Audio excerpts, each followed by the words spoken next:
You have seen our first guest on Conan and Comedy Central. She is the co-host of the Jackie and Laurie podcast. We welcome to Afternoon Live comedian Laurie Kilmartin. Great to have you here. Thanks for having me, Hannah. I was just telling you the weather has been very sad the last couple of days, and you touched down and it's all opened up. I apologize. I like sad weather. You should have gotten here sooner. I know. If this is my doing, I'm really upset at myself. Okay, but we should mention immediately you're doing Helium only tonight. That's right. So just people tonight. need to get the tickets now. Yes. One show only. 8 o'clock show tonight at Helium. Okay. Yeah. And you must have been to Portland before. You haven't been to our studio, so I'm so happy to welcome you here. I haven't been here before. Yeah, I'm originally from the Bay Area. Yeah. And I started comedy in the 90s, basically. And so I've been to Portland many times. Yeah. There's been many different comedy clubs in Portland. Sure. And I've worked, I think, almost all of them. Okay. This is my first time at Helium, though. Oh, so, fun. Yeah. So how often do you get back to the Bay Area? Oh, you know, maybe like once every 6 or so months. Yeah. Maybe every three to 6 months. It's so yeah. nice to visit. I don't have a ton of family there anymore. Sure. They started to die. But That'll happen.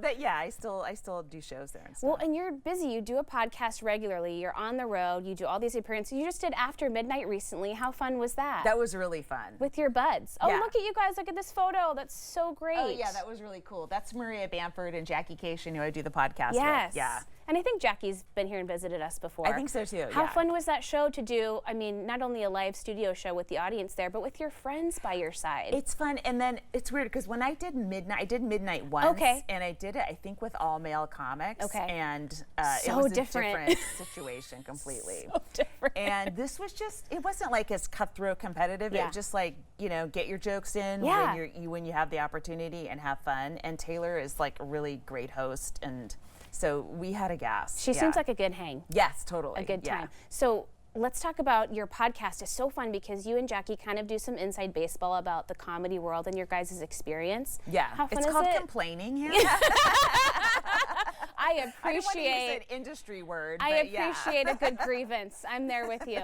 How fun is it though just to sit there and chat with your friend and then to get to share it with the world and connect with people who can listen and chime in? Yeah, I mean, I love doing it with Jackie. We started in 2015, and we just, Wow. at that time, there's a lot of male-led podcasts, and they didn't have, they tended to not have a lot of female comics on as guests. I'm just Sure. like, these are just dudes talking to dudes. Yeah. So we decided to just start our own. We don't have guests, you know, we try to find an hour every week. So far, we always have. But Yeah. we're always on the road and traveling, so sometimes we're logging in from various hotels or airports or whatever. But you guys had such a jump on figuring everything out on the go when we had to start staying home during COVID because you'd already been doing this for several years. A little bit, yeah. And then we went like full time on Zoom. Yeah. We have an early photo of you. We're going to do a little bit my of a God. throwback here. Look at you, Laurie. What's that from?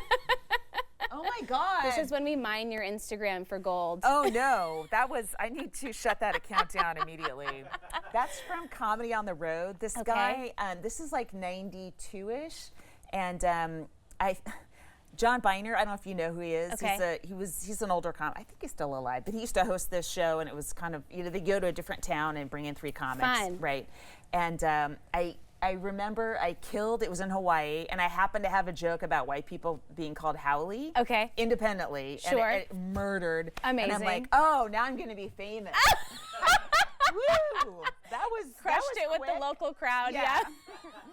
And so didn't happen, but you know, I'm still in show business, so I'm happy about that. There you go. There you go. We have some more throwback photos of no. you as a young child. Okay. Take me back. Oh my goodness. This is, look at this. I believe that's a poncho my mother crocheted. Amazing. Yes. So who at that age, who were the folks that you were looking up to in comedy that you were kind of dreaming, Oh, maybe at I that could do this age? someday? Yeah. I don't know. I don't know that there was comedy at that age. Yeah. No, when I was a girl, I loved Carol Burnett. Yes. And to me, sitting and watching Carol Burnett with my mom, and Carol Burnett would make my mom laugh, Yeah. I'm like, oh, that's what I want to do. Yeah, and watching it all together as a whole family, that Loved was it. a totally different Yeah, experience. that than- whole night, Mary Tyler Moore, Bob Newhart. Yeah.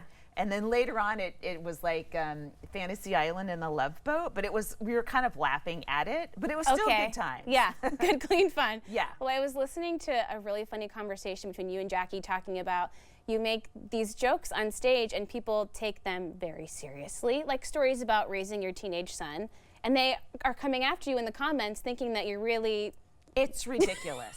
It is insane. It's comedy. It's not a fully true story. Yeah, I mean, maybe there's a kernel of truth, Sure. and then you start working it in front of a crowd and finding out where the laughs are. It's like, I'm entertaining people in a nightclub. Do you think I'm going to go up with true stories about my kid? They would throw food at me it's so boring. Like, you have to add stuff and make it funny. That's the whole craft, I guess. You had a great bit about something about your son wants an iPhone, and you had to train him to use an encyclopedia before he get to the iPhone, and there was just not a chance, like never happening. Oh, People were like, how could you? The thing is like, he doesn't know how to use reference books, Yes. and so I said, if you can use an encyclopedia to tell me who the Prime Minister of World War II was, There you go. Right, I'll get you an iPhone. And he goes to the W encyclopedia and he tries to look up who was the Prime Minister of Great Britain. And the comments are, there's people mad that I would even bring up encyclopedias. Move on. Your child's going to be a dinosaur. Get over it. What? Could you just enjoy it? This isn't. So funny. I'm not lecturing on parenting. I'm in a nightclub. People are drinking. Yes. I'm trying to tell jokes that We're trying to have a good time. Yes, exactly. That's so funny. Hey, when I talk about your Conan days, you were on the TBS show for the entire run. Is that true? Correct. As a writer. Yeah. How? I mean, look at this. What a great room that you got to be in. What was that experience like? That was our last day. We were obviously shut down because of COVID and doing the Zoom shows. And then the vaccines came out, and then for a little while things opened up, and it wasn't the most toxic environment like it is now.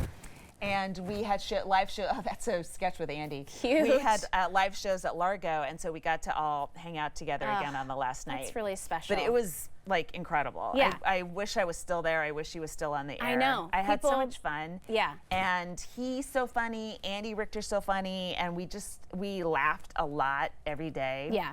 So I do miss that. I miss that collaboration. People with speak funny so people. highly of everyone who's worked on that show, Conan and everyone from the top down. Okay, let's quickly shout out your dog because we love dogs here. Yes. So we gotta say, oh my God, there look she at is. that face. The Charmster. How old is she? She's 4 years old. Okay. Got her during the pandemic for my son. Her name is Charmy, and she's named after a magic knight in the Clover Kingdom. If you're an anime fan and watch Black Clover, cool. She's named after that knight. She should be.